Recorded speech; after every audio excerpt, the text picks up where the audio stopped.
कक्षा 10वीं के सभी विद्यार्थियों का बहुत बहुत स्वागत है। जैसा कि विद्यार्थियों आप सभी जानते हैं, आप लोगों का 13 जनवरी 2026 को पेपर रहेगा गणित विषय का। तो गणित विषय के पेपर में आप किस प्रकार क्वेश्चन करने वाले हैं, प्री बोर्ड परीक्षा का पेपर रहेगा आपका और आखिरी पेपर आप देने वाले हैं। तो आपकी हैप्पी एंडिंग होना चाहिए और सभी क्वेश्चन के आंसर आपके करेक्ट होना चाहिए। आइए कक्षा 10वीं के प्री बोर्ड के पेपर का गणित का सॉल्यूशन हम कर लेते हैं। अगर आप चैनल पर पहली बार आए हैं तो चैनल को जरूर सब्सक्राइब कीजिएगा और घंटी के बटन को ऑल पर कर लीजिएगा, जिससे आने वाले वीडियो का नोटिफिकेशन आपको मिल जाएगा। चलिए बच्चों, तो बिना देर के हम स्टार्ट करते हैं पहले क्वेश्चन से। बहुपद x की घात 2 माइनस 3 के शून्यक होंगे। तो इसका जो करेक्ट आंसर होगा जल्दी से कमेंट बॉक्स में बताओ क्या होगा, क्या इसका सही उत्तर होगा, जल्दी से कमेंट बॉक्स में आपको बताना है। पहले प्रश्न का आंसर क्या होगा, तो इसमें आप देखेंगे प्लस माइनस रूट के अंदर 3 और प्लस माइनस 3 और 3 या 9, 4 ऑप्शन है आपके सामने। इनमें सही उत्तर जो हो जाएगा आपका वो हो जाएगा ऑप्शन नंबर ए, करेक्ट हो जाएगा। अगला क्वेश्चन है द्विघात बहुपद x की घात 2 प्लस bx प्लस c के शून्यकों का योगफल होता है। तो इसका आंसर हो जाएगा -b/a, बी ऑप्शन आपका सही हो जाएगा।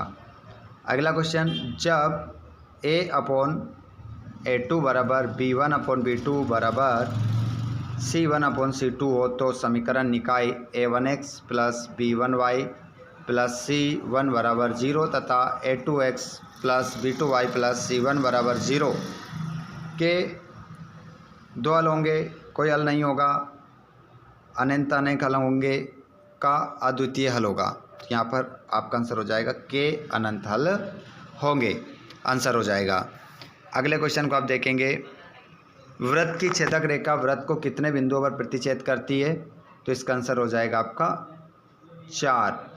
4 बिंदुओं पर, माफ़ कीजिएगा 2 बिंदुओं पर क्या करती है, प्रतिच्छेद करती है।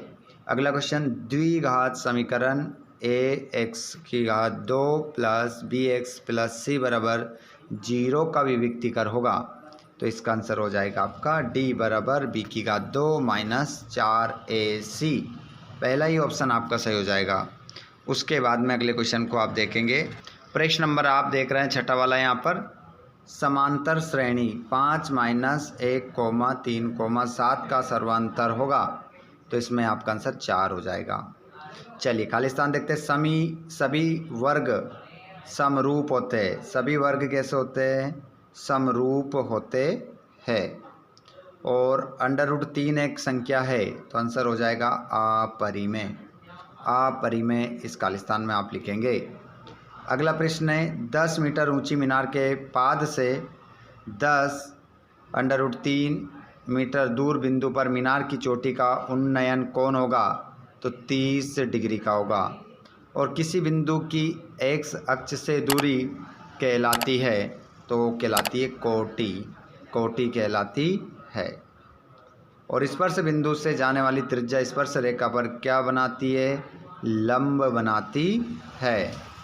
और r त्रिज्या वाले वृत्त के क्षेत्रफल का सूत्र होता है पाई r स्क्वायर आपका आंसर हो जाएगा। पाई r स्क्वायर आप आंसर लगाएंगे। अगले प्रश्न की ओर हम बढ़ते हैं और जोड़ी यहाँ पर देखते हैं, जोड़ी मिलाना है। तो पहला क्वेश्चन है 1 + tan स्क्वायर थीटा। तो इसका जो आंसर हो जाएगा वो हो जाएगा आपका सेक स्क्वायर थीटा। और sine square 35 plus cos square 35, तो इसका जो मान आएगा निकल के 1 आ जाएगा। और कोट थीटा का जो मान होगा वो 1/tan थीटा। और 6, 6, 8, 10 का समांतर माध्य होगा, तो 8 हो जाएगा। और ऐसी समांतर श्रेणी जिसमें पदों की संख्या सीमित हो, तो उसे हम कहते हैं परिमित श्रेणी। और tan 60 डिग्री का जो मान निकल कर आएगा वो 3 √3 निकल कर आएगा। एक शब्द में उत्तर देना है, तो इसका आंसर देखेंगे। पहला क्वेश्चन आपकी स्क्रीन पर देख रहे हैं आप, थेल्स प्रमेय का कथन लिखिए। तो सभी विद्यार्थी क्लास हमारे भैया जो भी पेपर देने वाले हैं सुबह, आप सभी मुझे थेल्स प्रमेय का कथन बताइए। देखता हूँ सबसे पहले इसका जवाब कौन देता है।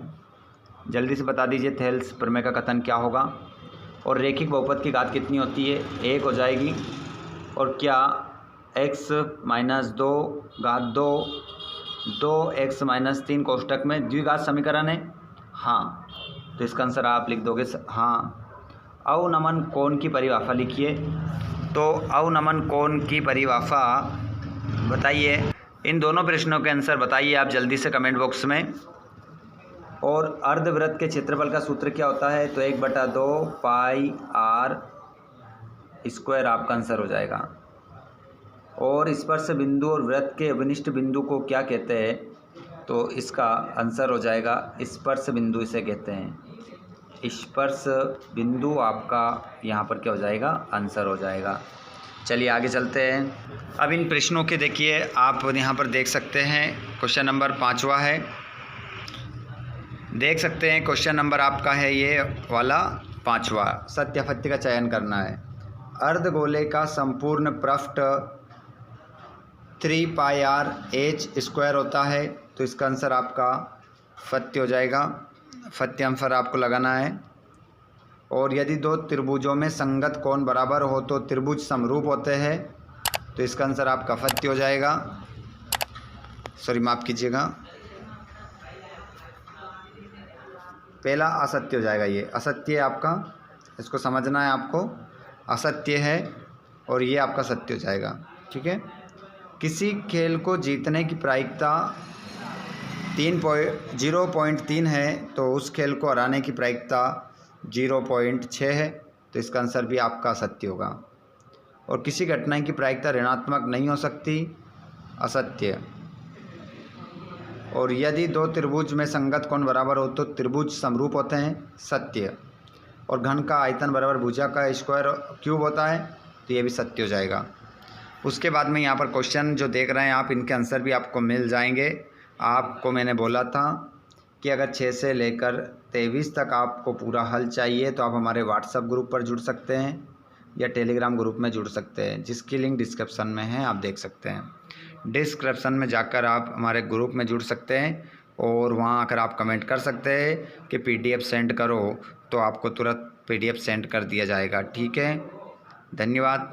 Thanks for watching. जय हिंद, वंदे मातरम।